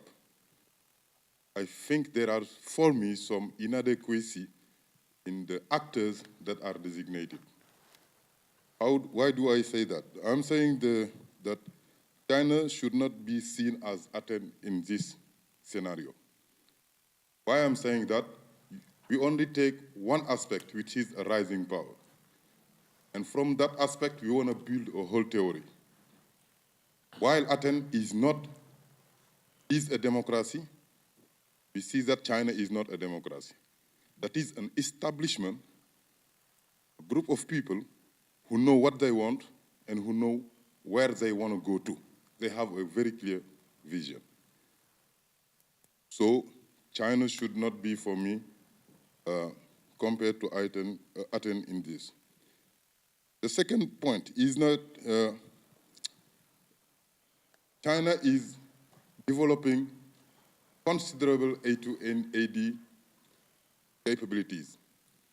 And I was surprised to discover during our travel during the Unified Command that some of American troops admit that it would be almost impossible for them to cross some lines if China wants really to beat and make some lines uncrossable. So they are in a defensive way, which doesn't cost that much to them. let's go back to Kautilya. Let's go back to Sun Tzu. So they're expending less for consolidation, using time, expanding themselves geographically while staying under the threshold to be able to be, attacked in a legitimate way. Last but not least is that they are progressively developing their economy, and they are at the place that we know today. At the same time, what's happening to the United States? Let's be true, the United States is here between the two here, but they are being expeditionary. That's what Athens has been doing.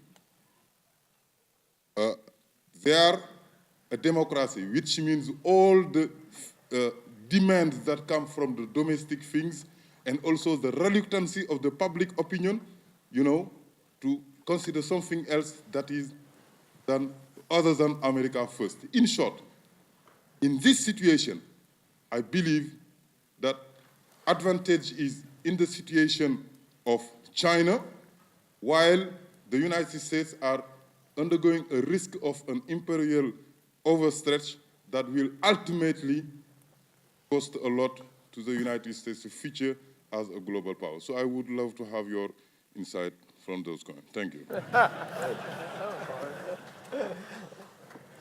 can do the first one, not the second. I'll take part of it. On the Thucydides piece, I'll do a quick piece because it's a great comment and several points. First, in the certainly agree completely in the picture of the current Thucydidean challenge. China is not Athens.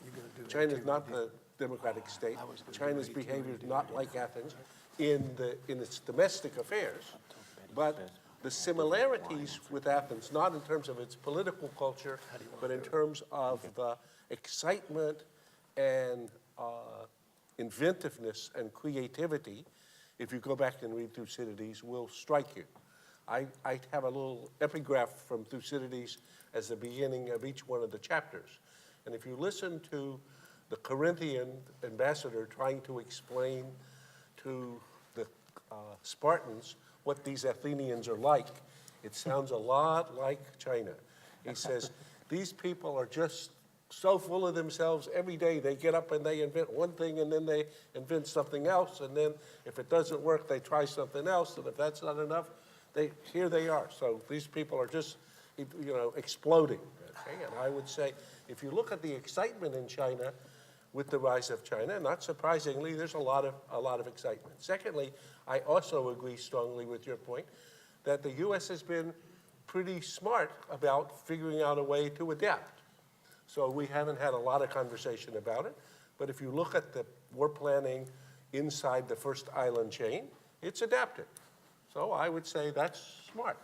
That's not my first choice. My first choice was the way it used to be, but I don't have my first choice. And if the alternative is war or adaptation, I can figure out some way to adapt. So I think I agree with those 2 points. And then my colleagues, he said he's got 2 others that he may disagree.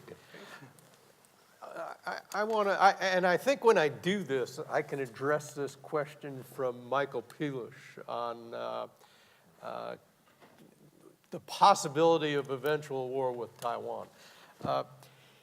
The shock to the People's Liberation Army came, 2 shocks. In 1996, with that the arrival of 2 carriers off Taiwan and realizing what they could do. And the second shock came in Norfolk.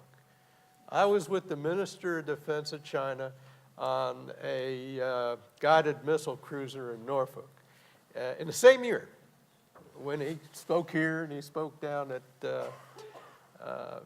in Washington. And while we're on the guided missile cruiser, we hit, I think we hit Gaddafi. We hit Libya, I think, with Tomahawk cruise missiles. And the Minister of Defense said to me, what's the range of that missile? And I said, I think it's about 1,500 miles. And he says, how many are on this guided missile cruiser? You know, and I said, I have no idea. And I called some sailor over. I was a colonel. Called a sailor over and I said, hey, what's your load on here? And he says, I think it's about 75, you know. And I'm watching the Minister of Defense, and he's looking, and there's 6 destroyers and 2 more cruisers lined up. And I said, General, I know exactly what you're thinking. We have the capacity to take out every capital ship in the Chinese combat fleet from 1,500 miles away in one shot. And about 2 months later, we're at the Mexican embassy and drinking tequila. And he says, come over here. He says, if you think you can get away with this, we're going to develop a ballistic missile that will kill a carrier. And I gave him this lecture on Pearl Harbor, and you don't kill 5,000 Americans, it can get really bad. But what they're trying to do is preserve their freedom of action against Taiwan. That's still the main focus. They're trying to deter Taiwan from declaring independence. They think over time they'll work out an accommodation. And meanwhile, they're trying to seek sea denial inside the first island chain, or sea denial and a form of sea control limited in the second island chain. That does not mean that the United States can't operate. And they're trying to do it outside the range of carrier aircraft and outside the range of Tomahawk cruise missiles. We have other tools in our inventory. But I think it's very important to remember that for all those military preparations, the poor 7 guys on the Politburo Standing Committee in China wake up every day saying, how the hell can I keep 1.4 billion people employed? And how can I make sure that this seesaw that Dr. Allison described doesn't go back the other way? Because while they have exquisite campaign plans against Taiwan and to deter American intervention, if they execute, Europe's going to cut off trade and seize their assets. The Australians are going to relook at who they trade with and how they trade, I think. We're going to probably manage to blockade the oil that they want. We're going to seize all those hotels they're buying in the U.S. Good luck on your $3 trillion in bonds you have in our bond market. Financial markets are going to... So there are a lot of things other than missiles that deter them, and they have other considerations. And I'll leave it at that. General Noble, did you have Yeah, something? just the first question you asked, I think the answer's all bad. Because I think taking the point, there are a range of conflicts all around the globe, and Africa being one, which are lower tech kind of conflicts, and the forces are not necessarily as highly technologically enabled. I still don't think that makes them immune from what's happening in the world. So, for example, as DCG North, I just dealt with all the South Asian armies. So they're all big peacekeeping armies and make big contributions. So, for example, Bangladesh, #1 peacekeeping troop contributing nation in the world. Nepal is #6. Don't know Sri Lanka, but it's a big contributor. The Indians as well. And they're active in Africa and some of these places in peacekeeping. I just met them all at an exercise in Nepal, sponsored partly by the US, a global peacekeeping exercise, 29 nations. The military advisor to the Secretary General of the UN was there, and the discussions were the same as we were having here. How do you counter, because the enemy has a say, how do you deal with social media? How do you do counter-narrative? In Mali, how does the UN generate counter-terrorism options to be able to deal with some of the other problems we're seeing? The quality of the staff training, intelligence fusion, some of those problems apply just as much in those other contexts, but they have to be, you have to find ways to execute them, potentially with forces with less technological enablers than Western armies. Even in the West, we've struggled. So I was in Iraq in 2005, and that was a bleak, bleak year as the force came to terms with the IED threat. I call it the Mad Max year, because every American vehicle, if you remember, had up-armoured bolted on it, and they all looked different as the force adjusted to the new threat. So I think you're not immune anywhere from the trends that we're seeing in warfare. Thank you. And just for context for Dr. Wortzel's comments, the question that came in from the virtual audience was, can the U.S. and its allies lead in taking war with Taiwan off the global table? And I think Dr. Wortzel addressed that on some of the actions the U.S. could take. So, Sir, I believe we've got time for one more question. okay. Yes, sir. Chaplain Bogus with the U.S. Army Reserve. My question for you is, we talk a lot about a rising China looking forward to competition with the United States, and we hear very little discussion about the fact that you have a rising India right on their tail, which is fourth largest economy now and will be third by the time 2025 comes. Do you think there's any potential for the Thucydides trap to happen when there's a regional threat there or a regional adversary for control of the Asian area between India and China? Another very good question, and I think the answer is yes. So if you look at the World War I case, which I have a whole chapter on, and I do another shout out, I do not think we can study World War I too much. Because I think looking back at it, every time I read about it or learn more about it, I'm more fascinated and more shocked and surprised. In any case, in that instance, you had not only a rising Germany, which had, when Bismarck had managed to unify Germany in 1871, it's about half the GDP of Britain. By 1900, it's about equal. By 1914, it's 25% larger. So you have this soaring Germany. And unfortunately, with the Kaiser, he's decided he wants a navy that can rival the British Navy. So Britain is focused there. Germany, at the same time, is looking, because Germany has to look both east and west, at Russia. And while Russia is still ruled by the Tsar, still clunky, nonetheless has been building its forces up. So the Russian army's been growing rapidly, and the French have invested in Russian railroads that are going to allow the Russian army to come to the front very rapidly. So Germany's looking at France as a, quote, to some extent, rising power or threat to it. At the same time, Britain is looking at Germany. So I think in the Asian context, it's way more complicated than certainly the American rise. In the US rise in the Western Hemisphere, there were no other players. So Canada, Mexico, there's no other. In the Chinese case, they're growing in an Asia that has Japan, which is currently the third largest economy and has a serious military force.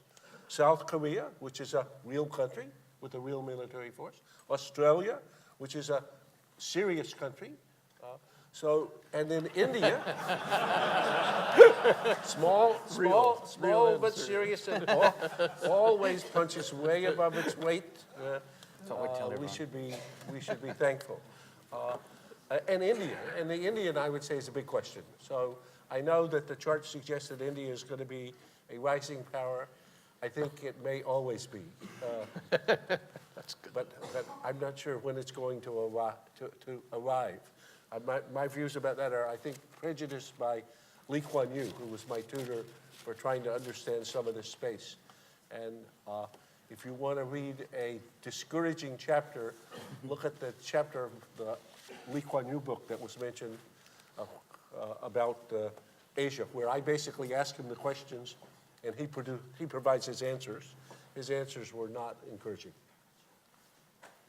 Please join me in thanking this panel for an outstanding 2 hours.